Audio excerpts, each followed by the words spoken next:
दोस्तों, सुशांत मामले की जांच जारी है। सीबीआई ने अब तक कोई फैसला नहीं दिया है, लेकिन इस बीच लगातार एसएसआर को लेकर उतार चढ़ाव देखे जा रहे हैं। पहले सीबीआई ने कोर्ट में जाकर रिया को झूठा बता दिया, तो फिर मुंबई पुलिस ने सुशांत की बहनों पर ही बड़े आरोप लगा दिए।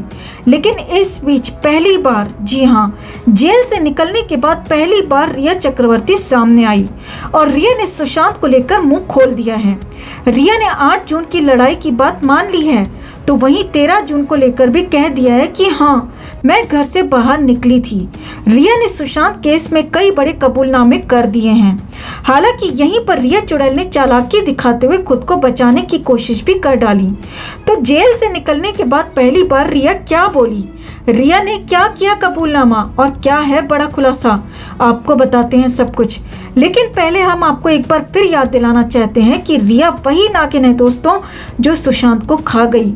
रिया वही लड़की है दोस्तों, जिसने एक हंसते खेलते परिवार से उसका इकलौता चिराग छीन लिया, एक बुजुर्ग पिता से उनका बेटा छीन लिया, 4 बहनों से उनका इकलौता भाई छीन लिया। रिया वही चुड़ैल है दोस्तों, जो सुशांत को 4 बूंदे देकर उन्हें बेसुध कर पार्टीज करती थी, अय्याशी करती थी। रिया वही नागिन है जो सुशांत को ड्रग और दवाओं में डुबोकर उनकी दौलत, उनकी प्रॉपर्टी अपने नाम करती रही। और रिया वही लड़की है जिसने अपने सारे गुनाह सुशांत के सर पर डालने की कोशिश की और खुद को पाक साफ दिखाने की, ये कहते हुए कि वो ड्रग का इंतजाम तो सुशांत के लिए क्या करती थी, वो खुद कभी ड्रग लेती ही नहीं थी। तो क्या आप इस चुड़ैल को, इस नागिन को, इस लड़की को बिना सजा मिले यूं ही छूटकर निकल कर जाने देंगे? अगर नहीं तो इस चुड़ैल को इसके बुढ़े ठरकी आशिक महेश भट्ट के साथ सलाखों के पीछे पहुंचाने के लिए सुशांत के इंसाफ की मुहिम में हमारी ताकत बने रहें। हमारी आवाज़ बुलंद रखें, हमारे चैनल के साथ जुड़ें और इस खबर को ज़्यादा से ज़्यादा लाइक और शेयर कर सुशांत के लिए अपना प्यार और सपोर्ट ज़रूर दिखाएं। तो रिया चक्रवर्ती जेल से जमानत पर छूटने के बाद से ही लगातार गायब थी। रिया को कुछ जगहों पर देखने का दावा भी किया गया, लेकिन रिया किसी के हाथ नहीं आई। लेकिन इस बीच सुशांत मामले में सबसे बड़े आरोपी और प्राइम सस्पेक्ट रिया चक्रवर्ती खुद ही सामने आ गई। जी हाँ, रिया सामने आई और रिया ने सुशांत को लेकर कई बड़े खुलासे कर दिए, कई बड़े कबूलनामे कर दिए।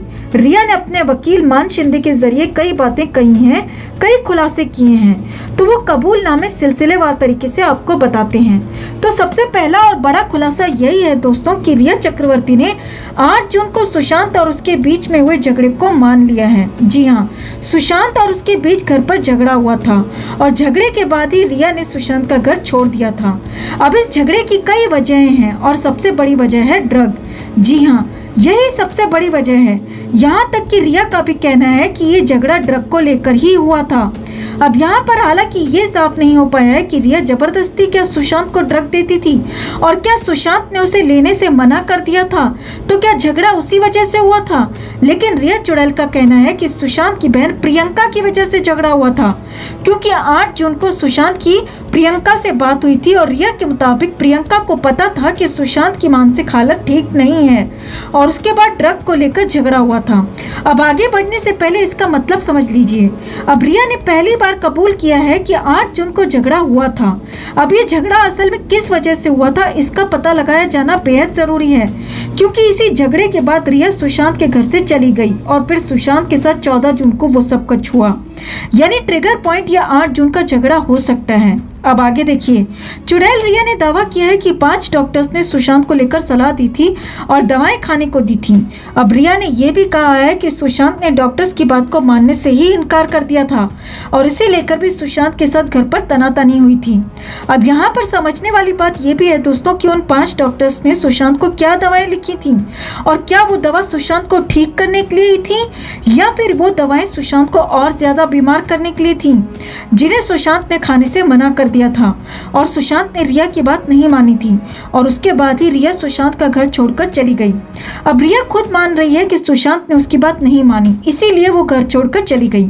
मतलब साफ है दोस्तों, जब तक सुशांत रिया के हिसाब से चलते रहे, रिया के इशारों पर नाचते रहे, जब तक सुशांत रिया की बातें मानते रहे, तब तक रिया सुशांत के साथ रही, मनमानी करती रही। लेकिन जब सुशांत ने रिया की बातों को मानने से इनकार कर दिया था और इसीलिए ही रिया सुशांत का घर छोड़कर चली गई। जी हाँ, हो सकता है कि सुशांत को रिया के इरादों की भनक लग गई हो और इसीलिए ही रिया की बात मानने से सुशांत ने साफ इनकार कर दिया हो, क्योंकि जब कई महीनों से सुशांत रिया की बात मान रहे थे, सुन रहे थे, तो फिर अचानक सुशांत ने रिया को मानने से इनकार क्यों कर दिया? ये बड़ा सवाल है जिस पर रिया अपने ही बयान के बाद घिरती हुई, फंसती हुई भी दिख रही है, क्योंकि इसमें भी बड़ा मामला हो सकता है। इसके पीछे ट्रिगर पॉइंट हो सकता है। अब आगे देखिए, रिया ने एक बार फिर सुशांत की बहनों पर गलत दवाएं देने का भी आरोप लगाया है और कहा है कि जानबूझकर सुशांत की बहन प्रियंका ने गलत दवाइयां दी। लेकिन रिया ने खुद कभी नहीं बताया कि वो 5 डॉक्टर्स कौन थे जिनसे बात हुई थी और वो दवाएं क्या थी जिन्हें सुशांत खाने से मना कर रहे थे। अब हैरानी देखिए कि रिया ने खुद 13 जून को लेकर भी बात कर दी। जी हाँ, रिया ने कहा कि हाँ, मैं 13 जून को घर से बाहर निकली थी। जी हाँ, रिया ने 13 जून को घर से बाहर निकलने की बात मानी। रिया ने कहा कि वो 13 जून को घर से निकली थी, गाड़ी में भी एक बार गई थी, लेकिन सुशांत उसके साथ घर में नहीं थे, गाड़ी में नहीं थे। यानी जिन लोगों ने रिया को देखा उनके दावे में कुछ तो सच्चाई है, क्योंकि रिया ने खुद कहा है कि वो घर से बाहर निकली थी। हालांकि 13 जून को लेकर लेकिन बड़ा और पूरा खुलासा होना अभी बाकी है। 13 जून को जब रिया घर से बाहर निकली थी तब रिया के साथ सुशांत थे या नहीं, इस बात को जांच एजेंसी को खोज निकालना होगा। अब रिया ने 8 जून की लड़ाई की बात मान ली, 13 जून को घर से बाहर निकलने की भी बात मान ली, लेकिन सुशांत की दवाओं का आरोप बहनों पर डाल दिया। अब देखना होगा कि सीबीआई इस खुलासे पर क्या एक्शन लेती है। सीबीआई रिया के इस कबूलनामे पर क्या एक्शन लेती है। वैसे सीबीआई जिस तरह से इस केस को हैंडल कर रही है दोस्तों, अब उससे भी ज्यादा उम्मीद नहीं रही, लेकिन फिर भी हम इतनी आसानी से सीबीआई को भी इस केस से निकलकर जाने नहीं देंगे। हम सब फैंस ने 2 महीने तक लगातार मेहनत कर मुहिम चलाई, तब कहीं जाकर सुशांत के लिए इस केस में सीबीआई आई। वो इसलिए नहीं कि सीबीआई आए और कुछ दिनों तक पूछताछ का दिखावा करे और फिर चुपचाप ये फाइल बंद करके निकल ले। हरगिज नहीं, हम ऐसा नहीं होने देंगे।